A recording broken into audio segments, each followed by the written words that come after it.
नमस्कार, अभिवादन स्वीकार करें।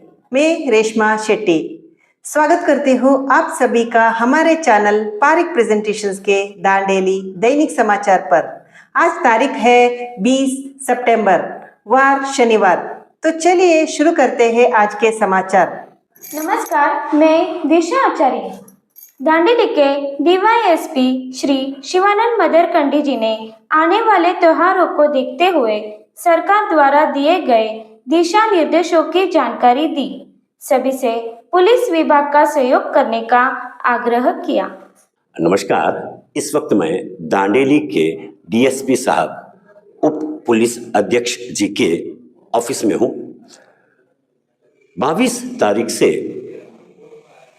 दांडिया 2 तारीख को दांडेलियप्पा यात्रा और रावण दहन का कार्यक्रम होता है। इसमें काफ़ी संख्या में लोग एकत्र होते हैं, तो हमें अपनी सुरक्षा, अपनों की सुरक्षा व दूसरों की सुरक्षा के लिए सरकारी गाइडलाइन नियम क्या है उसके बारे में जानते हैं। और इन हम सब का फर्ज भी बनता है कि सरकार द्वारा दिए गए गाइडलाइन को, कानूनों को सही तरीके से हम उसका पालन करते हुए चले, ताकि दांडेली में बहुत अच्छे से हम यह तीनों कार्यक्रम, इन तीनों त्योहार का आनंद ले सके। सब जी नमस्ते, बहुत बहुत स्वागत है सर आपका। सर, अभी लगातार दांडिया है, दांडिया के बाद में दांडेलियप्पा की यात्रा है। दांडेलियप्पा यात्रा वाले दिन ही शाम में रावण दहन का कार्यक्रम होता है। तो तीनों कार्यक्रम में लोगों का काफ़ी लोग एकत्र होते हैं। तो क्या सरकारी गाइडलाइन है और आप नगर के निवासियों को क्या कहना चाहेंगे सर? ಎಲ್ರಿಗೂ ನಮಸ್ಕಾರ। ಈಗ ಬರ್ತಕ್ಕಂತಹ ತಮಗೆಲ್ಲ ಮಾಹಿತಿ ಇದೆ, 22ರಿಂದ ದಸರಾ ಮಹೋತ್ಸವಗಳು ಸ್ಟಾರ್ಟ್ ಆಗ್ತಾ ಇದ್ದಾವೆ. ದಾಂಡೇಲಿ ಮತ್ತು ಹಳಿಯಾಳ, ಜೊಯ್ಡಾ ಭಾಗಗಳಲ್ಲಿ ದಾಂಡಿಯಾ ಆಯೋಜನೆ ಆಗ್ತಾ ಇದೆ. ಮತ್ತು ಅದೇ ರೀತಿಯಾಗಿ ದುರ್ಗಾ ದೌಡ್ ಅಂತಕ್ಕಂಥ ಕಾರ್ಯಕ್ರಮನೂ ಕೂಡ ಬಹುತೇಕ ಹಳ್ಳಿಗಳಲ್ಲಿ ನಡೀತಾ ಇದೆ. ಕೊನೆಯ ದಿವಸ ರಾವಣ ದಹನ್ ಅಂತಕ್ಕಂತಹ WCPM ಗ್ರೌಂಡಲ್ಲಿ ಏನು ರಾಮಲೀಲಾ ಉತ್ಸವ ಅಂತಕ್ಕಂತಹ ಉತ್ಸವನೂ ಕೂಡ ಆಗುತ್ತೆ. ಇದೆಲ್ಲದಕ್ಕೂ ಕೂಡ ದೊಡ್ಡ ಸಂಖ್ಯೆಯಲ್ಲಿ ಜನರು ಭಾಗವಹಿಸ್ತಾ ಇದ್ದಾರೆ. ಖುಷಿಯಿಂದ ಅಲ್ಲಿ ಜಾತ್ರೆಯ ಮತ್ತು ಉತ್ಸವಗಳ ಖುಷಿಯನ್ನು ಹಂಚಿಕೊಳ್ತಾ ಇದ್ದಾರೆ. ಈ ವಿಚಾರವಾಗಿ ಪೊಲೀಸ್ ವತಿಯಿಂದ ಸೂಕ್ತ ಬಂದೋಬಸ್ತನ್ನು ಏರ್ಪಡಿಸಲಾಗ್ತಾ ಇದೆ. ದಾಂಡೇಲಪ್ಪ ಜಾತ್ರೆ ಮತ್ತು WCPM ಗ್ರೌಂಡ್ನಲ್ಲಿ ನಡೀತಕ್ಕಂಥ ರಾಮಲೀಲಾ ಉತ್ಸವಕ್ಕೆ ನಾವು ಸಾಕಷ್ಟು ಸಂಖ್ಯೆಯಲ್ಲಿ ಸಿಬ್ಬಂದಿಗಳನ್ನು ನಿಯೋಜನೆ ಮಾಡ್ತಾ ಇದ್ದೇವೆ. ಈ ಮೊದಲನೇದಾಗಿ ದಾಂಡಿಯಾದ್ದು ಆಯೋಜನೆ ಬಗ್ಗೆ ಹೇಳಬೇಕು ಅಂತಂದರೆ, ನಾವು ಆಲ್ರೆಡಿ ಎಲ್ಲ ದಾಂಡಿಯಾ ಕಮಿಟಿಗಳ ಆಯೋಜಕರ ಮೀಟಿಂಗನ್ನು ನಮ್ಮ ಸ್ಟೇಷನ್ ಹಂತದಲ್ಲಿ, ಠಾಣಾ ಹಂತದಲ್ಲಿ ಮಾಡಿದ್ದೇವೆ. ಅವರೆಲ್ಲರೂ ಕರೆಸಿಬಿಟ್ಟು ಅವರನ್ನು ವಿಶ್ವಾಸಕ್ಕೆ ತೆಗೆದುಕೊಂಡ್ಬಿಟ್ಟು ಏನು ಸರ್ಕಾರದ ಸುಪ್ರೀಂ ಕೋರ್ಟು ಏನು ನಿಯಮಾವಳಿಗಳನ್ನು ರೂಪಿಸಿದೆ, 10 ಗಂಟೆ ಒಳಗಾಗಿ ಏನು ಸೌಂಡನ್ನು ಕಡಿಮೆ ಮಾಡ್ತಕ್ಕಂಥದ್ದು, ಸೌಂಡ್ ನಿಲ್ ಮಾಡ್ತಕ್ಕಂಥದ್ದು ಏನು ನಿಯಮ ಇದೆ, ಆ ನಿಯಮಕ್ಕೆ ಎಲ್ಲರೂ ಬದ್ಧರಾಗಿರಬೇಕು ಅಂತ ಅವರಿಗೆ ನಾವು ನೋಟಿಸ್ಗಳನ್ನು ಕೂಡ ಇಶ್ಯೂ ಮಾಡಿದ್ದೇವೆ. ಮತ್ತು ಅದು ಅವರು ಮೈಕ್ ಪರ್ಮಿಷನ್ ಕೂಡ ಏನು ಸೌಂಡ್ ರಿಲೇಟೆಡ್ ಪರ್ಮಿಷನ್ಸ್ ಏನಿರುತ್ತೆ ಅದನ್ನು ಸೂಕ್ತ ಪ್ರಾಧಿಕಾರದಿಂದ ಪಡೆದುಕೊಳ್ಬೇಕಾದಂಥದ್ದು ಅನಿವಾರ್ಯ ಆಗಿರುತ್ತೆ. ಮತ್ತು ದಾಂಡಿಯಾ ನಾವು ಅಲ್ಲಿ ಪ್ರತಿ ದಿವಸ ಬಂದೋಬಸ್ತನ್ನು ಹಾಕ್ತೇವೆ. ದಾಂಡಿಯಾ ಸಂಬಂಧಪಟ್ಟಂತೆ ಸಾಕಷ್ಟು ಮಹಿಳೆಯರು ಕೂಡ ಭಾಗವಹಿಸ್ತಾರೆ ದಾಂಡಿಯಾ ನೃತ್ಯ ಮಾಡಲಿಕ್ಕೆ. ಅಲ್ಲಿ ನಾವು ಸೂಕ್ತ ಬಂದೋಬಸ್ತನ್ನು ಮಾಡ್ತಾ ಇದ್ದೇವೆ ಅಂತಕ್ಕಂಥದ್ದು ತಮ್ಮ ಗಮನಕ್ಕೆ ತರಲಿಕ್ಕೆ ನಾನು ಬಯಸ್ತೇನೆ. ಮತ್ತು ಸ್ವಯಂ ಸೇವಕರು ಕೂಡ ಅಲ್ಲಿ ತಮ್ಮ ಪ್ರಮುಖ ಪಾತ್ರವನ್ನು ನಿಭಾಯಿಸಬೇಕಾಗುತ್ತೆ. ಆಯೋಜಕರು ಮತ್ತು ಸ್ವಯಂ ಸೇವಕರ ಪಾತ್ರನೂ ಕೂಡ ಬಹಳ ಇಂಪಾರ್ಟೆಂಟ್ ಆಗಿರುತ್ತೆ. ಯಾಕಂದರೆ ನಾವೆಲ್ಲ ಕಡೆ ದೊಡ್ಡ ಸಂಖ್ಯೆಯಲ್ಲಿ ಪೊಲೀಸರ ಬಂದೋಬಸ್ತನ್ನು ಆಯೋಜನೆ ಮಾಡಲಿಕ್ಕೆ ಆಗೋದಿಲ್ಲ, ಸಿಬ್ಬಂದಿಗಳ ಕೊರತೆ ಇರುತ್ತೆ. ಸ್ವಯಂ ಸೇವಕರು ಮತ್ತು ಆಯೋಜಕರು ತಮ್ಮ ಕಾರ್ಯಕ್ರಮವನ್ನು ವ್ಯವಸ್ಥಿತವಾಗಿ, ಯಾವುದೇ ನಿಯಮ ಬಾಹಿರವಾಗಿ ಘಟನೆಗಳು ನಡೆದೇ ಇರತಕ್ಕಂತಹದನ್ನು ಎನ್ಶೂರ್ ಮಾಡ್ಕೊಂಡ್ಬಿಟ್ಟು ಅವರು ಪೊಲೀಸ್ ಜೊತೆ ಸಹಕಾರದಿಂದ ಕೆಲಸ ಮಾಡಿ ಯಶಸ್ವಿಯಾಗಿ ತಮ್ಮ ಆಯೋಜನೆಯನ್ನು ಮಾಡಬೇಕಾದಂಥದ್ದು ಇರುತ್ತೆ. ನಂತರ ದಾಂಡೇಲಪ್ಪ ಜಾತ್ರೆ 2ನೇ ತಾರೀಕು ಬರ್ತಾ ಇದೆ. ಅವತ್ತು ಕೂಡ ಸುಮಾರು ಒಂದು 50,000ದಿಂದ 70,000 ಜನರು ದಾಂಡೇಲಪ್ಪ ದೇವಸ್ಥಾನಕ್ಕೆ ವಿಸಿಟ್ ಮಾಡ್ತಾರೆ ಅಂತಕ್ಕಂಥದ್ದು ಪ್ರತಿ ವರ್ಷದ ಒಂದು ಬಂದಿರತಕ್ಕಂತಹ ಪದ್ಧತಿ. ಸಾಕಷ್ಟು ದೊಡ್ಡ ಸಂಖ್ಯೆಯಲ್ಲಿ ಪೊಲೀಸ್ ಬಂದೋಬಸ್ತನ್ನು ಮಾಡ್ತಾ ಇದ್ದೇವೆ. 2 KSRP ವೆಹಿಕಲ್ಗಳು ನಮ್ಮದು ಸ್ಟ್ರೈಕಿಂಗ್ ಪಾರ್ಟಿ ಬರ್ತಾ ಇದೆ. ಸಾಕಷ್ಟು ಸಂಖ್ಯೆಯ ಹೊರಗಡೆ ಜಿಲ್ಲೆಯಿಂದ, ಹೊರಗಡೆ ಸಬ್ ಡಿವಿಷನ್ ಹೊರಗಡೆಯಿಂದನೂ ಕೂಡ ನಾವು ಮೆನ್ನನ್ನು ಕರೆಸ್ತಾ ಇದ್ದೇವೆ. ಅವತ್ತಿನ ದಿವಸನೇ ಸಾಯಂಕಾಲ ದಿವಸ ಏನು ರಾಮಲೀಲಾ ಉತ್ಸವ ಅಂತ WCPM ಗ್ರೌಂಡ್ಸಲ್ಲಿ ನಡೀತಾ ಇದೆ, ಅದಕ್ಕೂ ಕೂಡ ಒಂದು 10ರಿಂದ 15,000, ಮ್ಯಾಕ್ಸಿಮಮ್ 20,000ವರೆಗೂ ಕೂಡ ಜನಸಂಖ್ಯೆ ಆ ಗ್ರೌಂಡಲ್ಲಿ ಸೇರುತ್ತೆ. ಅಲ್ಲಿ ಕೂಡ ನಾವು ಸಾಕಷ್ಟು ಈಗಾಗಲೇ ಸರ್ಕಾರದ SOP ಪ್ರಕಾರ ಮೀಟಿಂಗನ್ನು ಮಾಡಿದ್ದೇವೆ. ಪೂರ್ವಭಾವಿ ಸಭೆಯನ್ನು ಕೂಡ ನಿನ್ನೆ ದಿವಸ ಮಾಡಿದ್ದೀವಿ, ತಮಗೆಲ್ಲ ಅದರ ಮಾಹಿತಿ ಇದೆ. ಅಲ್ಲಿ ಸಾಕಷ್ಟು ನಿರ್ದೇಶನಗಳನ್ನು ಬೇರೆ ಬೇರೆ ಡಿಪಾರ್ಟ್ಮೆಂಟ್ಗಳ ಕೆಲಸಗಳನ್ನು ವಹಿಸಿಕೊಟ್ಟಿದ್ದೀವಿ. ಅವೆಲ್ಲವುಗಳನ್ನು ಕಂಪ್ಲೀಟ್ ಮಾಡಿಸ್ಬಿಟ್ಟು ಜಾತ್ರೆಯನ್ನು ಸೇಫಾಗಿ ಶಾಂತಿಯುತವಾಗಿ ಮಾಡಲಿಕ್ಕೆ ಎಲ್ಲ ಕ್ರಮಗಳನ್ನು ನಾವು ಕೈಗೊಳ್ತಾ ಇದ್ದೀವಿ. ಇಲ್ಲಿ ಜನ ತುಂಬ ಎಚ್ಚರದಿಂದ ಮುಂಜಾಗ್ರತೆಯಿಂದ ಭಾಗವಹಿಸಬೇಕು. ಕಾಮನ್ ಸೆನ್ಸ್ ಯೂಸ್ ಮಾಡಿ ಯಾವುದೇ ಕಾನೂನು ಬಾಹಿರ ಚಟುವಟಿಕೆಗಳಲ್ಲಿ ಭಾಗವಹಿಸದಂತೆ ಸೇಫ್ ಆಗಿ ಜಾತ್ರೆ ಮತ್ತು ಈ ಮಹೋತ್ಸವಗಳಲ್ಲಿ ಭಾಗವಹಿಸಿ ಜಾತ್ರೆಯ ಮತ್ತು ಮಹೋತ್ಸವದ ಏನು ದಸರಾ ಮಹೋತ್ಸವದ ಆನಂದವನ್ನು ಪಡೆದುಕೋಬೇಕು ಅಂತ ಈ ಮೂಲಕ ನಾನು ಈ ಮಾಧ್ಯಮದ ಮೂಲಕ ಕರೆ ಕೊಡಲಿಕ್ಕೆ ಬಯಸ್ತಾ ಇದ್ದೇನೆ. सर वो दांडेलियप्पा यात्रा में वो मुर्गी का कुछ ये करते हैं ना सर? ಹಾಂ, ಅದನ್ನು ಆಯೋಜಕರು ಈಗಾಗಲೇ ಸ್ಪಷ್ಟಪಡಿಸಿದ್ದಾರೆ. ದಾಂಡೇಲಪ್ಪ ಜಾತ್ರೆಯ ಏನು ಕಮಿಟಿ ಇದೆಯಲ್ಲ, ಆ ಜಾತ್ರಾ ಕಮಿಟಿಯ ಅಧ್ಯಕ್ಷರು ಪೂರ್ವಭಾವಿ ಸಭೆಯಲ್ಲೇ ಸ್ಪಷ್ಟಪಡಿಸಿದ್ದಾರೆ. 2ನೇ ದಿವಸ ಅಹಿಂಸಾ ದಿನ ಆಗಿರೋದ್ರಿಂದ, ಗಾಂಧಿ ಜಯಂತಿ ಅವತ್ತು ಅಹಿಂಸಾ ದಿನ ಆಗಿರೋದ್ರಿಂದ ಅವತ್ತು ಯಾವುದೇ ರೀತಿಯ ಆ ಥರದಕ್ಕೆ ಅವಕಾಶ ಇರೋದಿಲ್ಲ. ಅದನ್ನು ಮತ್ತೊಂದು ದಿವಸಕ್ಕೆ ನಾವು ಪೋಸ್ಟ್ಪೋನ್ ಮಾಡ್ಕೊಂಡ್ಬಿಟ್ಟು ಮಾಡ್ತಕ್ಕಂಥದ್ದನ್ನು ಅವ್ರು ಸ್ಪಷ್ಟಪಡಿಸಿದ್ದಾರೆ. ಪೊಲೀಸ್ ಇಲಾಖೆ ಅಭಿಮತವೂ ಕೂಡ ಅದೇ ಥರ ಇರುತ್ತೆ. ನಾವು ನಮ್ಮ ಮೇಲಾಧಿಕಾರಿಗಳ ಗಮನಕ್ಕೆ ತಂದುಬಿಟ್ಟು ಅದನ್ನು ಕೂಡ ಸ್ಪಷ್ಟಪಡಿಸ್ತಾ ಇದ್ವಿ. ಅವತ್ತಿನ ದಿವಸ ಆ ಥರದ್ದು ಯಾವುದಕ್ಕೂ ಕೂಡ ಅಲ್ಲಿ ಅವಕಾಶ ಇರೋದಿಲ್ಲ, ಅರೇಂಜ್ಮೆಂಟು ಕೂಡ ಇರೋದಿಲ್ಲ. ಅದನ್ನು ನೀವು ಆ ಥರದ್ದು ಏನಾದರೂ ಭಕ್ತಿ ಸಮರ್ಪಣೆ ಅಂತಕ್ಕಂಥದ್ದು ಇತ್ತು ಅಂದರೆ ಅದನ್ನು ಮರುದಿವಸ ಅಥವಾ ಮತ್ತೊಂದು ದಿವಸ ಬಿಟ್ಟು ನೀವು ಮಾಡ್ಕೊಳ್ಳಿಕ್ಕೆ ಅವಕಾಶ ಇರುತ್ತೆ. ಅದನ್ನು ಈಗಾಗಲೇ ಅವರು ಏನು ದಾಂಡೇಲಿ ಜಾತ್ರಾ ಕಮಿಟಿಯವರು ಸ್ಪಷ್ಟಪಡಿಸಿದ್ದಾರೆ ಅದರ ಬಗ್ಗೆ. धन्यवाद सर. नमस्कार, मैं कांचना कांबळे. दांडेली के इनरवेल क्लब और रोटरी क्लब ने जनता विद्यालय में नशा मुक्ति कार्यक्रम का आयोजन किया, जिसमें नगर के पीएसआई श्री किरण पाटिल जी ने छात्र व छात्राओं को नशा मुक्ति व अन्य कई जानकारी दी. आइए सुनते हैं.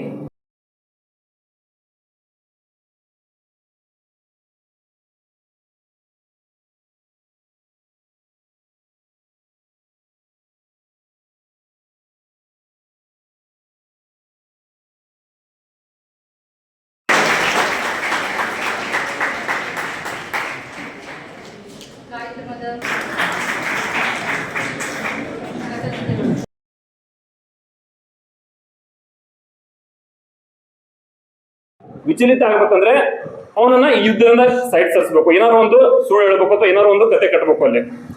ಅದನ್ನ ದ್ರೋಣಾಚಾರ್ಯ ಯಾರು ಹೇಳಿದ್ರು ನಂಬಲ್ಲ. ಅವನು ಈ ಪಾಂಡವರಲ್ಲಿ ಯಾರು ಹೇಳಿದ್ರು ನಂಬಲ್ಲ, ಪಾಂಡವರ ಕಡೆಯಿಂದ ಯಾರು ಹೇಳಿದ್ರು ನಂಬಲ್ಲ. ಆದ್ರೆ ಒಬ್ಬನೇ ಹೇಳಿದ್ರು ನಂಬ್ತಾರೆ. ಯಾರಂದ್ರೆ ಧರ್ಮರಾಯ, ಯುಧಿಷ್ಠಿರ ಅಂತ ಕರಿತೀವಿ. ಅವನನ್ನ ಹೇಳಿದ್ರೆ, ಯಾಕಂದ್ರೆ ಸತ್ಯವನ್ನ ಮಾತಾಡ್ತಿರ್ತಾನೆ, ಅವ್ನು ಹೇಳಿದ್ರೆ ನಂಬ್ತಾನೆ ಅಂತ ಎಲ್ಲರಿಗೂ ಗೊತ್ತಿರುತ್ತೆ. ಕೃಷ್ಣ ಅವನ ಹತ್ರ ಬಂದ ಧರ್ಮರಾಯ ಹೇಳ್ತಾನೆ, ಅವನ ಮಗ ಸತ್ತೋದ ಅಂತ ಹೇಳು ಅಂತ ಹೇಳ್ತಾನೆ ಅಷ್ಟೇ. ಅಶ್ವತ್ಥಾಮ, ದ್ರೋಣಾಚಾರ್ಯ ಮಗನ ಹೆಸರು ಅಶ್ವತ್ಥಾಮ ಸತ್ತೋದ ಅಂತ ಹೇಳ್ತಾನೆ. ಅದು ಸುಳ್ಳಿದೆ, ನಾನು ಯಾಕಂದ್ರೆ ಹೇಳಕ್ ಹೋಗ್ಲಿ, ನಾನು ಹೇಳಕ್ ಹೋಗಲ್ಲ, ಅದು ಸುಳ್ಳು ಅಂತ ಹೇಳ್ತಾನೆ. ಅದು ಸುಳ್ಳು ಬೇಡ, ಅಲ್ಲಿ ಒಂದು ಆನೆ ಇರುತ್ತದೆ ಅಶ್ವತ್ಥಾಮ ಅಂತ ಹೇಳಿ. ಆ ಆನೆ ಸತ್ತೋಗಿರುತ್ತೆ, ಅದನ್ನ ಮೇಲೆ ಹೇಳಿವು, ಅದನ್ನ ಇಟ್ಕೊಂಡು ನೀನು ಹೇಳು, ಅದನ್ನ ಮುಂದೆ ನಾನು ಮ್ಯಾನೇಜ್ ಮಾಡ್ತೇನೆ ಅಂತ ಹೇಳ್ತಾನೆ. ಸೊ ಏನ್ ಹೇಳ್ತಾನಪ್ಪ ಅಂದ್ರೆ, ಅಶ್ವತ್ಥಾಮ ಹತೋ ಅಥವಾ ನರೋವ ಕುಂಜರುವ ಅಂತ ಹೇಳ್ತಾನೆ. ಅಶ್ವತ್ಥಾಮ ಅನ್ನೋನು ಸತ್ತೋದ, ನರೋವ ಕುಂಜರ ಅಂದ್ರೆ ಆನೆ ಇತ್ತು ಅಥವಾ ಮನುಷ್ಯ ಇತ್ತು ಗೊತ್ತಿಲ್ಲ ಅಂತೇಳಿ ಅಂತಿರ್ತಾನ ಅವನು. ಅಶ್ವತ್ಥಾಮ ಹತೋ ಅಂತನಲ್ಲ, ಅಷ್ಟರಲ್ಲಿ ಶಂಕವನ್ನು ಊದಿ ಬಿಡ್ತಾರೆ. ಆಮೇಲೆ ಮುಂದೆ ನರೋವ ಕುಂಜರವ ಅಂದ್ರೆ ಮನುಷ್ಯ ಇದ್ದನೋ ಅಥವಾ ಆನೆ ಇದ್ದನೋ ಅಂತ ಅನ್ನೋದು ಅವನಿಗೆ ಕೇಳಿಸೋದಿಲ್ಲ ಅದು. ಸೊ ಕೊನೆಗೆ ಅವನು ಅಶ್ವತ್ಥಾಮ ಹತ್ತೋದನು, ಅಶ್ವತ್ಥಾಮ ಸತ್ತೋದ ಅಂದ ತಕ್ಷಣ ಅದನ್ನ ಕೇಳ್ಬಿಟ್ಟು ಅವನು ವಿಚಲಿತನಾಗಿ ಅಲ್ಲಿ ಯುದ್ಧ ಬಿಟ್ಟು ಸೈಡ್ ಹೋಗ್ತಾನೆ, ಯುದ್ಧ ಬಿಟ್ಟು ಹೋಗ್ತಾನೆ. ಕೊನೆಗೆ ಹಿಸ್ಟ್ರಿ ಎಲ್ಲರೂ ಗೊತ್ತಿರೋದು, ಪಾಂಡವರು ಗೆಲ್ತಾರೆ. ಅಲ್ಲಿಂದ ಅವನೇನಾದ್ರು ಡಿಸಿಷನ್ ಸರಿಯಾಗಿ ಕೇಳಿಸ್ಕೊಂಡಿದ್ದ ಅಂದ್ರೆ, ಡಿಸಿಷನ್ ಕರೆಕ್ಟ್ ಆಗಿ ಮಾಡಿದ್ದ ಅಂದ್ರೆ ಯುದ್ಧದ ನೀತಿನೂ ಕೂಡ ಬದಲಾಗ್ತಿತ್ತು. ಈ ಕತೆ ಯಾಕೆ ಏನಪ್ಪ ಅಂತಂದ್ರೆ, ನಾವು ಕೆಲವೊಂದಿಷ್ಟು ಮಾಡುವಂತ ಡಿಸಿಷನ್ಸ್ ಯಾವುದಕ್ಕೂ ಒಂದು ವಿಚಲಿತ ಆಗಿ, ಯಾವುದೋ ಒಂದು ಸಂಘದಿಂದ, ಯಾವುದೋ ಒಬ್ಬ ಬ್ಯಾಡ್ ಸರ್ಕಲ್ ಇಂದ ನಾವು ಏನೋ ಒಂದು ವಿಷಯವನ್ನು ಕೇಳ್ಕೊಂಡು ಇದಕ್ಕೆ ಒಳಗಾಗಿ ನಾವು ಏನೋ ಒಂದು ಡಿಸಿಷನ್ ಮಾಡಿದ್ರೆ ನಾವು ಇಡೀ ಜೀವನ ಪೂರ್ತಿ ನರಕ ಅನುಭವಿಸ್ಬೇಕಾಗುತ್ತೆ. ಅದಕ್ಕೆ ಒಂದು ಶೈಲಿ ಇದೆ, ಸಿರ್ಫ್ ಏಕ್ ಕದಮ್ ಉಠಾತಾ ಗಲತ್ ರಾಹೆ ಶಾಕ್ ಮೇ ಜಿಂದಗಿ ತಮಾಮ್ ಉಮ್ರ ಬರ್ ಢೂಂಢತಿ ರಹಿ ಅಂತೇಳಿ. ಅಂದ್ರೆ ಯಾವುದೋ ಒಂದು ನಶೆಯಲ್ಲಿ, ಯಾವುದೋ ಒಂದು ಉತ್ಸಾಹದಲ್ಲಿ, ಯಾವುದೋ ಒಂದು ಖುಷಿಯಲ್ಲಿ ನಾನು ತಗೊಂಡಂತ ಒಂದು ಡಿಸಿಷನ್ ಇಡೀ ನನ್ನ ಜೀವನ ಪೂರ್ತಿನೇ ಬದಲಾಯಿಸ್ತು ಅಂತೇಳಿ. ಅರ್ಥ ಆಯ್ತಲ್ಲ? ಸೊ ತಗೊಳ್ಳುವಂತ ಡಿಸಿಷನ್ ಕರೆಕ್ಟ್ ಆಗಿರ್ಬೇಕು. ಇದ್ರ ಬಗ್ಗೆ ಎಷ್ಟು ಹೇಳಿದ್ರು ಕಡಿಮೆ NDPS ಬಗ್ಗೆ. ಸೊ NDPS ಅಂತ ನಮ್ಮಲ್ಲಿ ಆಕ್ಟ್ ಇದೆ. ಇನ್ನೊಂದು ಹೇಳ್ತೀನಿ, ನೀವು ಗಾಂಜಾ ಮಾರೋದಷ್ಟೆಲ್ಲ, ಗಾಂಜಾ ಹೊಡೆದ್ರು ಕೂಡ ಅಫೆನ್ಸ್. ಸೊ ನಾನು ಹೊಡಿತಾ ಇದ್ದೀನಿ ಅಂದ್ರೆ ಕೆಲವು ಬೇರೆ ಬೇರೆ ಕಂಟ್ರೀಸ್ ಅಲ್ಲಿ ಅದು ಅಫೆನ್ಸ್ ಇಲ್ಲ, ಬಟ್ ನಮ್ಮ ಕಂಟ್ರೀಸ್ ಅಲ್ಲಿ ಗಾಂಜಾ ಸೇವಿಸಿದ್ರು ಕೂಡ ಅಫೆನ್ಸ್. 6 months ಇಂದ ಸ್ಟಾರ್ಟ್ ಆಗಿ 20 years ವರೆಗೂ ಪನಿಷ್ಮೆಂಟ್ ಇದೆ NDPS ಕಾಯ್ದೆಯಲ್ಲಿ. ಸೊ ಅದಕ್ಕೆ ಇದನ್ನ ಒತ್ತಿ ಹೇಳ್ತಾ ಇದ್ದೀನಿ. ದಾಂಡೇಲಿಯಲ್ಲಿ ನಾವು ಆಲ್ಮೋಸ್ಟ್ ಈಗ ಇಲ್ಲಾಂದ್ರೆ ಈ ವರ್ಷ ಮಿನಿಮಮ್ ಇಲ್ಲಾಂದ್ರೆ 30-40 ಕೇಸ್ ಮಾಡಿರ್ಬೋದು. ಅದನ್ನ ನ್ಯೂಸ್ ಅಲ್ಲಿ ಹಾಕ್ತಾ ಇಲ್ಲ. ಇಷ್ಟೇ ಉದ್ದೇಶ, ಯಾರ್ದೋ ತಮ್ಮ ರೆಪ್ಯುಟೇಷನ್ ಅಥವಾ ತಮ್ಮ ಇದನ್ನ ಬಹಿರಂಗಗೊಳಿಸಿ ನಿಮ್ಮನ್ನ ಅಪಮಾನ ಮಾಡಬಹುದು ಅನ್ನೋ ಉದ್ದೇಶ ಅಷ್ಟೇ. ಸೊ ಅದ್ರ ಕೇಸ್ಗಳು ಮಾತ್ರ ನಡೀತಾ ಇದೆ. ದಯವಿಟ್ಟು ಅದಕ್ಕೆ ಒಳಗಾಗಬೇಡಿ. ಏನೇ ಇದ್ರು ಮಾಹಿತಿ ಇದ್ರು ನಮಗೆ ಮಾಹಿತಿಯನ್ನ ಕೊಡಿ. ಆ ಥರ ಯಾರಾದರೂ ಅಡಿಕ್ಟ್ ಆಗಿದ್ರೆ ಅದನ್ನು ತಿಳಿಸಿ, ಅದಕ್ಕೆ ರಿಹ್ಯಾಬಿಲಿಟೇಷನ್ ಸೆಂಟರ್ಸ್ ಇದೆ, ಅಲ್ಲಿ ಕೂಡ ಕಳಿಸ್ಬೋದು. ಇನ್ನು ಎರಡನೇ ವಿಷಯ, ಅತಿ ರ್ಯಾಂಪಂಟ್ ಆಗಿ ನಮಗೆ ಈಗ ಎಲ್ಲರೂ ಗೊತ್ತಿರುವಂತ ವಿಷಯ, ಈಗ ನಮಗೆ ಅಟೆನ್ಷನ್ ಡೈವರ್ಷನ್ ಹೈಯೆಸ್ಟ್ ಆಗ್ತಾ ಇದೆ. ಮುಂಚೆ ಎಲ್ಲ, ಈಗ ಪೀರಿಯಡ್ ಟೈಮ್ ಎಷ್ಟಿದೆ, 45 minutes ಇದೆ ಅಂತ ಅನ್ಕೊಂತೀನಿ. ಸೊ ಎಲ್ಲರಿಗೆ ಮುಂಚೆ ಎಲ್ಲ ಅದು 1 hour ಇರ್ತಿತ್ತು, ಆಮೇಲೆ 55 minutes, ಆಮೇಲೆ 50, ಆಮೇಲೆ ಇವಾಗ 45 ಇದೆ. ಈಗಿರೋ ಪ್ರೆಸೆಂಟ್ ನಮ್ಮ ಕಾನ್ಸಂಟ್ರೇಷನ್ ಅಟೆನ್ಷನ್ ಡೈವರ್ಷನ್ ಇಂದ ನಿನ್ನ 30 minutes 20 minutes ತಂದ್ರು ಏನೋ ಆಶ್ಚರ್ಯ ಇಲ್ಲ. ಯಾಕಪ್ಪ ಅಂತಂದ್ರೆ ನಾವು ಡೈಲಿಯಲ್ಲಿ ಯೂಸ್ ಮಾಡ್ತಾರೋ ಮೊಬೈಲ್ ಸ್ಕ್ರಾಲ್ ಜಸ್ಟ್ ಸ್ಕ್ರಾಲ್ ಮಾಡ್ತಾ ಇರ್ತೀವಿ ಅಷ್ಟು 2 seconds 3 seconds ಅಂದ್ರೆ ಈ ಲೆವೆಲ್ಗೆ ನಮ್ಮ ಅಟೆನ್ಷನ್ ಡೈವರ್ಷನ್ ಅಂದ್ರೆ ನಮ್ಮ ಕಾನ್ಸಂಟ್ರೇಷನ್ ಪವರ್ ಇಷ್ಟು ಕಡಿಮೆ ಆಗಿದೆ ಅಂದ್ರೆ ಸೊ ಟೋಟಲಿ ನಮ್ಮ 10 seconds 15 seconds ವಿಡಿಯೋಸ್ ಕೂಡ ನೋಡಕ್ ನಮಗೆ ಕಾನ್ಸಂಟ್ರೇಷನ್ ಇಲ್ಲ. ಸೊ ಒಂದು 2 seconds 3 seconds ಅಲ್ಲಿ ಡಿಸಿಷನ್ ಮಾಡ್ತೀವಿ, ನೆಕ್ಸ್ಟ್ ಜಸ್ಟ್ ಸ್ಕ್ರೋಲ್ ಮಾಡ್ತಾ ಇರೋದು. ಸೊ ಹಲವಾರು ರೀತಿಯ ಸೈಬರ್ ಕ್ರೈಮ್ಗಳು ಆಗ್ತಾ ಇದೆ, ಡೈಲಿ ನೋಡ್ತಾ ಇದ್ದೀವಿ. ಎಸ್ಪೆಷಲಿ ಅದಕ್ಕೆ ಯುವಕರು ಕೂಡ ಬಲಿ ಆಗ್ತಾ ಇದ್ದಾರೆ. ಒಂದು ರೀತಿಯಾಗಿ ಹಣವನ್ನು ಕೂಡ ಕಳ್ಕೊತಾ ಇದ್ದಾರೆ. ಎರಡನೇದಾಗಿ ತಾವು ಯಾವುದೋ ಒಂದು ಫೋಟೋಸ್ ಅನ್ನ ಸೆಂಡ್ ಮಾಡೋದಾಗ್ಲಿ, ಹೊಸ ಏನೇನೋ ಬರ್ತಾ ಇದೆ, ಗಿಬ್ಲಿ ಆರ್ಟ್ ಅಂತ ಬರ್ತೀವಿ, ಆರ್ಟಿಫಿಷಿಯಲ್ ಇಂಟೆಲಿಜೆನ್ಸ್ ಇದೆ.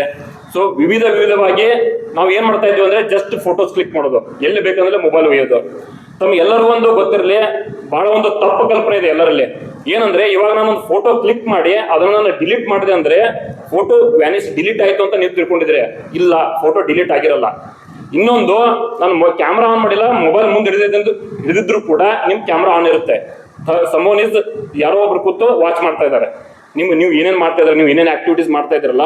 ಯಾವ್ದಕ್ಕೆ ಮಾತು ಹೇಳ್ತಿದ್ನಪ್ಪ ಅಂತಂದ್ರೆ, ನೀವು ವಾಟ್ಸಪ್, ಫೇಸ್ಬುಕ್, ಇನ್ಸ್ಟಾ, ವಿವಿಧ ರೀತಿ ಎಲ್ಲಾ ಆ್ಯಪ್ಗಳನ್ನ ಇನ್ಸ್ಟಾಲ್ ಮಾಡಿರ್ತೀರ. ಅಲ್ಲಿ ಇನ್ಸ್ಟಾಲ್ ಮಾಡಿದ್ಮೇಲೆ camera access hello, next SMS access hello, contact access hello ಅಂತ ಅದ್ರ ಮೇಲೆ ಕ್ಲಿಕ್ ಮಾಡ್ತಾ ಇರ್ತಾರ.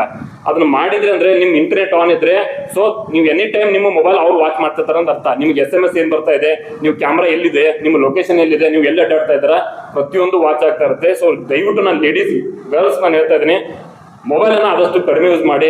ಪ್ರೈವೇಟ್ ಫೋಟೋಸ್ ಅನ್ನ ದಯವಿಟ್ಟು ಶೇರ್ ಮಾಡಬೇಡಿ, ಫೋಟೋಸ್ ಅನ್ನ ಕ್ಲಿಕ್ ಮಾಡಬೇಡಿ, ಮೊಬೈಲ್ ಎಲ್ಲಿ ಬೇಕಲ್ಲಿ ತಗೊಂಡು ಹೋಗ್ಬೇಡಿ. ಸೊ ಮೊಬೈಲ್ ಆದಷ್ಟು ಎಷ್ಟು ಸಾಧ್ಯತೆ ಅಷ್ಟು ಕಡಿಮೆ ಬಳಕೆ ಮಾಡಿ. ಇದಕ್ಕಿಂತ ಜಾಸ್ತಿ ಹೇಳಕ್ಕಾಗಲ್ಲ.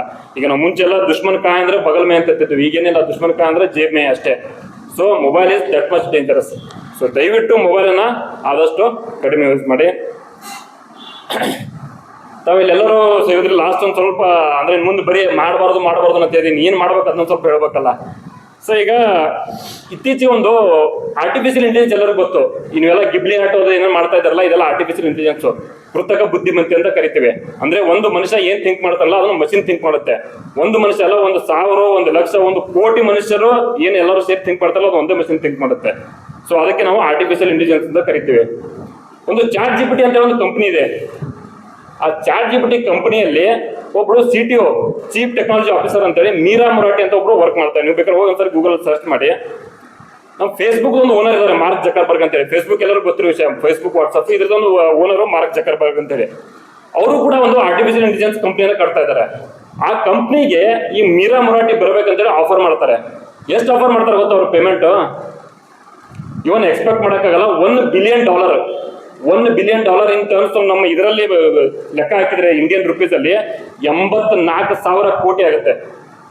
ಒಬ್ಬ ಲೇಡೀಸ್ಗೆ 84,000 ಕೋಟಿ ಕೊಡ್ತೀನಿ ನನ್ನ ಕಂಪ್ನಿಗೆ ಬಾ ಅಂದ್ರೂ ಕೂಡ ಅವಳು ಆ ಆಫರ್ನ ರಿಜೆಕ್ಟ್ ಮಾಡ್ತಾಳೆ.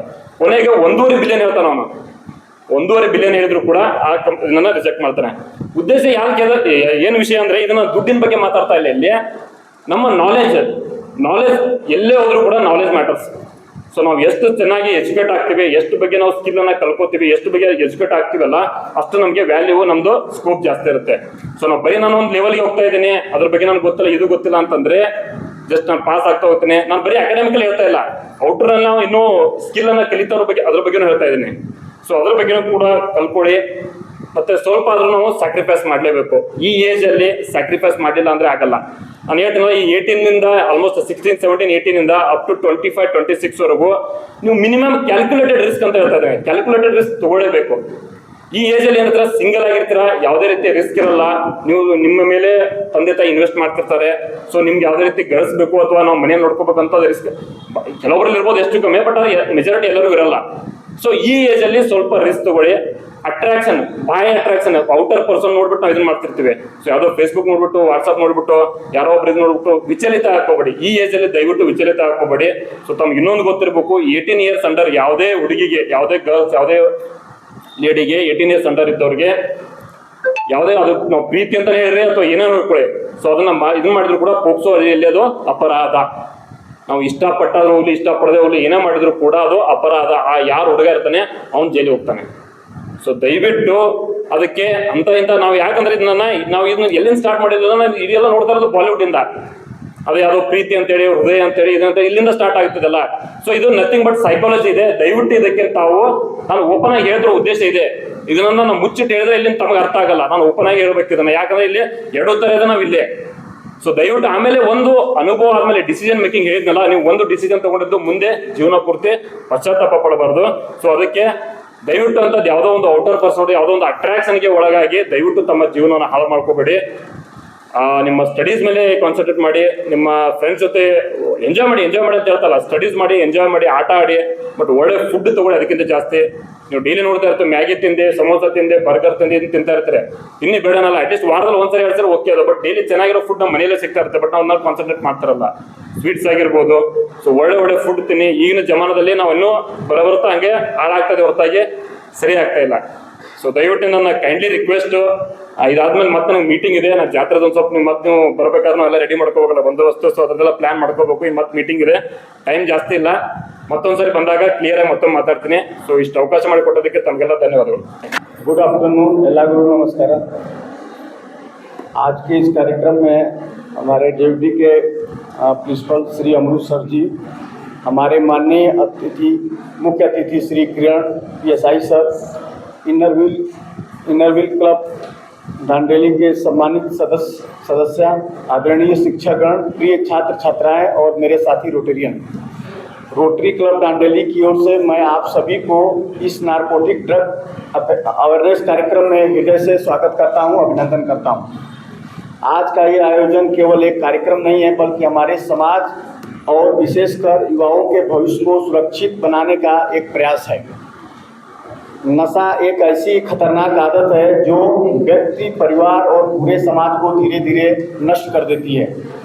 इससे लड़ाई केवल कानून और दंड से नहीं जीती जा सकती, बल्कि जागरूकता, शिक्षा और सशक्त मूल्यों से जीती जा सकती है। हमें अत्यंत गर्व है कि हमारे बीच श्री किरण सर हैं, उपस्थित हैं। उनका अनुभव और संदेश हमें इस समस्या की गंभीरता को समझने और उससे निपटने के लिए मार्ग दिखाने में बहुत सहायक सिद्ध होगा। मैं इनरव्हील क्लब दांडेली का भी आभार व्यक्त करता हूं, जिन्होंने इस पुण्य कार्य में हमारे साथ कदम मिलाया। जब रोटरी और इनरव्हील एक साथ कार्य करते हैं तो समाज में वास्तविक परिवर्तन संभव होता है। हमारे आदरणीय शिक्षकगण आप ही छात्रों के मार्गदर्शक हैं। उनके चरित्र और संस्कारों के निर्माण में आपकी भूमिका बहुत महत्वपूर्ण है। मेरे प्रिय छात्र छात्राओं, आप ही हमारे देश का भविष्य है। याद रखिए, असली ताकत गलत रास्तों को अपनाने में नहीं, बल्कि शिक्षा, सपने और अच्छे चरित्र के निर्माण में है। नशे को हमेशा ना कहें और जीवन, ज्ञान और जिम्मेदारी को हाँ कहें। रोटरी क्लब दांडेली के अध्यक्ष के रूप में मैं आपको विश्वास दिलाता हूं कि हम आगे भी ऐसे जागरूक कार्यक्रम आयोजित करते रहेंगे ताकि समाज को एक बेहतर दिशा मिल सके। आइए आज हम सब संकल्प लें, जिम्मेवार नागरिक बने, नशा मुक्ति का संदेश फैलाएं और नशे के खिलाफ एकजुट होकर खड़े रहें। आप सभी को बहुत बहुत धन्यवाद। ಧನ್ಯವಾದಗಳು ಸರ್. ಉತ್ತಮವಾದ ವಿಚಾರವನ್ನು ಮುಖ್ಯ ಉಪನ್ಯಾಸಕಾರರು ಕಿರಣ್ ಪಾಟೀಲ್ ಸರ್ ಹೇಳಿದ್ದಾರೆ. ಸುಂದರವಾದ ಭವಿಷ್ಯತ್ತು ನಿಮ್ಮದು ಆಗಬೇಕು ಹೇಳಿದ್ರೆ ಆಯ್ಕೆಗಳನ್ನು ನಿಮ್ಮ ಮುಂದೆ ಇಟ್ಟಿದ್ದಾರೆ. 2-3 ನಿದರ್ಶನಗಳನ್ನು ಉದಾಹರಣೆ ಸಮೇತ ನಿಮಗೆ ಕೊಟ್ಟಿದ್ದಾರೆ. ಉತ್ತಮ ಸಂಸ್ಕಾರವನ್ನು ಹೊಂದಬೇಕು ಅನ್ನುವಂಥ ಮಾತನ್ನು ಅಶುತೋಷ್ ರಾಯ್ ಸರ್ ಅವರು ಹೇಳಿದ್ದಾರೆ. ಸಂಸ್ಕಾರವಿಲ್ಲದ ಜೀವನ ಬೀದಿಗೆ ಇಟ್ಟ ದೀಪದಂತೆ. ಸಂಸ್ಕಾರ ಯಾವಾಗಲೂ ನಮ್ಮನ್ನು ಸಂರಕ್ಷಣೆ ಮಾಡುವಂತ ಆಗಬೇಕು ಹೇಳಿದ್ರೆ ಸುರಕ್ಷಿತತೆ ಅತಿ ಅವಶ್ಯಕ, ಎಚ್ಚರಿಕೆ ಅತಿ ಅವಶ್ಯಕ. ಚಟಗಳು ಹಲವಾರು ಇದ್ದಾವೆ. ದುಶ್ಚಟಗಳು ಅವುಗಳ ಸಂಖ್ಯೆಯೂ ಇವತ್ತು ದಿನೇ ದಿನೇ ಹೆಚ್ಚಾಗ್ತಾ ಇದೆ. ಒಂದು ಬಾರಿ ದುಶ್ಚಟ ನಮ್ಮನ್ನು ಅಂಟ್ಕೊಂಡ್ಬಿಟ್ರೆ ಆ ಚಟ್ಟವನ್ನು ಹತ್ತುವವರೆಗೂ ಬಿಡಿಸೋದಿಲ್ಲ, ನಮ್ಮನ್ನು ಬಿಟ್ಟು ಹೋಗೋದಿಲ್ಲ. ಆದ್ದರಿಂದ ಮಕ್ಕಳೇ, ಚಟ ಎಂಥದ್ದು ಇರಬೇಕು ಎಂಥದ್ದು ಇರಬಾರ್ದು ಅನ್ನೋದನ್ನು ನಿಮಗೆ ಬಿಡಿಯಾಗಿ ಹೇಳಿದ್ದಾರೆ. ಅಧ್ಯಕ್ಷನಾಥೆಯಿಂದ 1-2 ಮಾತನ್ನು ಹೇಳಬೇಕು. ಆ ನಿಟ್ಟಿನಲ್ಲಿ 1-2 ನಿಮಗೆ ಕಿವಿ ಮಾತನ್ನು ಹೇಳಲಿಕ್ಕೆ ಬಯಸ್ತೇನೆ. ಈ ಚಟಗಳು ಹೇಗೆ ಹೇಳಿದ್ರೆ, ಮೊದಲು ತುಂಬ ಮನರಂಜನೀಯವಾಗಿ ಅನಿಸ್ತವೆ, ಆಕರ್ಷಕವಾಗಿರ್ತವೆ, ಉತ್ಸಾಹ ಭರಿತವಾಗಿರ್ತವೆ. ಕಾಲಕ್ರಮದಲ್ಲಿ ನಿಮ್ಮ ಪಾಕೆಟನ್ನು ಹಾಳು ಮಾಡ್ತವೆ, ನಿಮ್ಮ ಮನಸ್ಸಿನ ನೆಮ್ಮದಿಯನ್ನು ಹಾಳು ಮಾಡ್ತವೆ, ನಿದ್ರೆಯನ್ನು ಹಾಳು ಮಾಡ್ತವೆ, ಹಸಿವನ್ನು ಕಿತ್ಕೊಂಡು ಹೋಗ್ತವೆ, ಮನೆತನದ ಮರ್ಯಾದೆಯನ್ನು ಬೀದಿಗೆ ತರ್ತವೆ, ಜನ್ಮ ಕೊಟ್ಟ ಜನ್ಮದಾತರ ನೆಮ್ಮದಿಯನ್ನು ಹರಣ ಮಾಡ್ತವೆ. ಬೇಕಾ ಇಂಥ ಚಟ ನಿಮಗೆ? ನಿಮ್ಮ ನೆಮ್ಮದಿ ಮುಖ್ಯವೋ, ಕುಟುಂಬದ ನೆಮ್ಮದಿ ಮುಖ್ಯವೋ, ಒಡ ಹುಟ್ಟಿದವರ ನೆಮ್ಮದಿ ಮುಖ್ಯವೋ, ಜನ್ಮ ಕೊಟ್ಟ ಜನ್ಮದಾತರ ಮರ್ಯಾದೆ ಮುಖ್ಯವೋ? ಆಯ್ಕೆಯನ್ನು ನೀವು ಮಾಡ್ಕೊಳ್ಳಿ. ನಿಮ್ಮ ಖುಷಿನೇ ಮುಖ್ಯ ಅನ್ನೋದಾದರೆ ಇನ್ನುಳಿದ ಎಲ್ಲ ಮರ್ಯಾದೆಗಳನ್ನು ಬೀದಿಗೆ ಚೆಲ್ಬಿಡಿ. ನಿಮ್ಮ ಸುಂದರವಾದ ಭವಿಷ್ಯ ನಿರ್ಮಾಣಗೊಳ್ಳಬೇಕು, ಶಾಲಾ ಕಾಲೇಜಿನಲ್ಲಿ ಮಕ್ಕಳು ಓದಬೇಕು, ತಮ್ಮ ಭವಿಷ್ಯವನ್ನು ತಾವು ಕಟ್ಕೊಳ್ಬೇಕು, ಸ್ವಂತ ಆದಾಯದ ಮೇಲೆ ಜೀವನ ನಿರ್ಮಾಣಗೊಳ್ಳಬೇಕು ಅನ್ನೋ ಕನಸಿನನ್ನು ಹೊತ್ಕೊಂಡು ತಂದೆ ತಾಯಿ ನಿಮ್ಮನ್ನು ಶಾಲೆ ಕಳಿಸಿದ್ದಾರೆ. ಆದರೆ ನೀವೇನು ಮಾಡ್ತಾ ಇದ್ದೀರಿ? ನೀವಲ್ಲ ಅಂತ ಹೇಳಿದರೆ ನೀವೇ ಅಲ್ಲ, ನಿಮ್ಮಂಥ ಈ ಹದಿಹರೆಯದ ಮನಸ್ಸುಗಳು, ಚಂಚಲ ಚಿತ್ತ ಯಾವಾಗಲೂ ಒಂದತ್ತ ನಿಲ್ಲೋದಿಲ್ಲ, ಅದು ಚಂಚಲವಾಗಿಯೇ ಇರ್ತದೆ. ಆ ಚಂಚಲವಾಗಿರೋದು ಯಾವುದೋ ಬೇಡವಾದ ಜಾಗಕ್ಕೆ ಹೋಗ್ಕೊಡ್ದು. ಸಹವಾಸ ದೋಷ ಫಲದಿಂದಾಗಿ ಸನ್ಯಾಸಿಯು ಸಹಿತ ಹಾಳಾಗ್ತಾನೆ ಅನ್ನುವಂಥ ಮಾತು ಎಷ್ಟು ಸತ್ಯವೋ ಹಾಗೆ ನಿಮ್ಮ ಸಹವಾಸದಲ್ಲಿ ಬರುವಂತಹ ವ್ಯಕ್ತಿಗಳು ಎಂಥವರಿದ್ದಾರೆ, ಅವರ ಹವ್ಯಾಸಗಳೇನು, ಅಭಿರುಚಿಗಳೇನು, ಅವರ ಸಾಧನೆಗಳೇನು ಅನ್ನೋದನ್ನು ಅರ್ಥ ಮಾಡಿಕೊಂಡು ನಿಮ್ಮ ಸ್ನೇಹವನ್ನು ಮುಂದುವರಿಸಿಕೊಳ್ಳಿ. ಕೆಲವೊಂದು ಸಂದರ್ಭದಲ್ಲಿ ಸಮಾನ ಮನಸ್ಕರು ಏನಿದ್ದೀರೋ ಅಲ್ಲಿ ಸ್ನೇಹ ಬೇಗ ಬೆಳೀತದೆ. ದುಶ್ಚಟಗಳು ನಿಮ್ಮ ಗೆಳೆಯನಲ್ಲಿದ್ದರೆ ದಯವಿಟ್ಟು ಪ್ರೀತಿಯಿಂದ ನಿಮ್ಮ ಗೆಳೆಯತನವನ್ನು ಅಲ್ಲಿಗೆ ಕಟ್ ಮಾಡ್ಕೊಳ್ಳೋದು ಅಡ್ಡಿಯಿಲ್ಲ. ಬೇಡ ಅಂತ ಹೇಳೋದಕ್ಕಿಂತ ನೀವಾಗಿ ದೂರ ಉಳಿಯೋದು ಅಡ್ಡಿಯಿಲ್ಲ. ಇವತ್ತು ಸಾಕಷ್ಟು ರೂಪದ ಮಾದಕ ವಸ್ತುಗಳು ನಿಮ್ಮ ಕೈಗೆ ಸುಲಭವಾಗಿ ಸಿಗುವಂತಹ ಸ್ಥಿತಿಯಲ್ಲಿ ನೀವಿದ್ದೀರಿ. ನಿಮ್ಮ ಕೈಯಲ್ಲಿರುವಂಥ ಮೊಬೈಲು ಒಂದು ರೀತಿ ಮಾದಕ ವಸ್ತುವೇ. ನಿಮ್ಮ ಮಾನಸಿಕ ನೆಮ್ಮದಿಯನ್ನು ಹರಣ ಮಾಡ್ತಾ ಇದೆ, ನಿಮ್ಮ ಚರಿತ್ರೆಯನ್ನು ಹರಣ ಮಾಡ್ತಾ ಇದೆ. ಅದರ ಉಪಯೋಗ ಎಷ್ಟು ಬೇಕು ಅಷ್ಟೇ.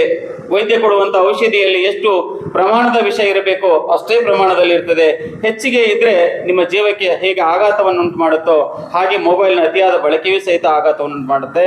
ಬೇಡವಾದ ಹವ್ಯಾಸಗಳು, ದುರಭ್ಯಾಸಗಳು ಸಹಿತ ನಿಮ್ಮ ಆರೋಗ್ಯವನ್ನು ಹಾಳು ಮಾಡ್ತವೆ. ನಿಮ್ಮ ಭಾಗ್ಯವನ್ನು ಹೆಚ್ಚಿಸಿಕೊಳ್ಬೇಕಾದ್ರೆ ಆರೋಗ್ಯವ ಸಂಪತ್ತನ್ನು ಕಾಯ್ದುಕೊಳ್ಳಿ. ಆವಾಗ ಮಾತ್ರ ನಿಮ್ಮ ಓದಿನಲ್ಲಿ ಆಸಕ್ತಿ ಮೂಡುತ್ತೆ, ಏಕಾಗ್ರತೆ ಮೂಡುತ್ತೆ. ಗುರುಗಳು ಹೇಳಿಕೊಟ್ಟಂತಹ ನೀತಿ ಪಾಠಗಳು ನಿಮ್ಮನ್ನು ಆಗಾಗ ಎಚ್ಚರಿಸ್ತವೆ. ಓದು ಪರೀಕ್ಷೆಯಲ್ಲಿ ಉತ್ತಮ ಫಲಿತಾಂಶವನ್ನು ತಂದು ಕೊಡ್ತದೆ. ಆವಾಗ ಮಾತ್ರ ನಿಮ್ಮ ಭವಿಷ್ಯ ಉಜ್ವಲವಾಗಲಿಕ್ಕೆ ಸಾಧ್ಯ ಇದೆ, ಹೊರತಾಗಿ ಯಾವುದೇ ಚಟದಿಂದ ಅಲ್ಲ. कल हमने आपसे जो सवाल पूछा था उसका सही जवाब है बेन किंग्सले। कमेंट्स में जवाब देने वाले हैं रियाज किरगेरी, चंदक्का, शंकर पाटिल, फ्यूचर अंबानी, शैला सुतार, संजीव जाधव, गीता दांडेली, लक्ष्मण तेरदाल, बसवराज कटगेरी, नितिन कुमार हलसगी, मुख्तियार सामरानी, मुश्ताक अहमद कलासी और योगेश कदम। आज का सवाल, भारत के माउंटेन मैन किन्हें कहा जाता है? कमेंट्स में ज़रूर बताइए। अंत तक हमसे जुड़े रहने के लिए धन्यवाद। कल फिर मुलाकात होगी हमारी इसी चैनल पारिक प्रेजेंटेशंस पर। स्वस्थ रहो, मस्त रहो।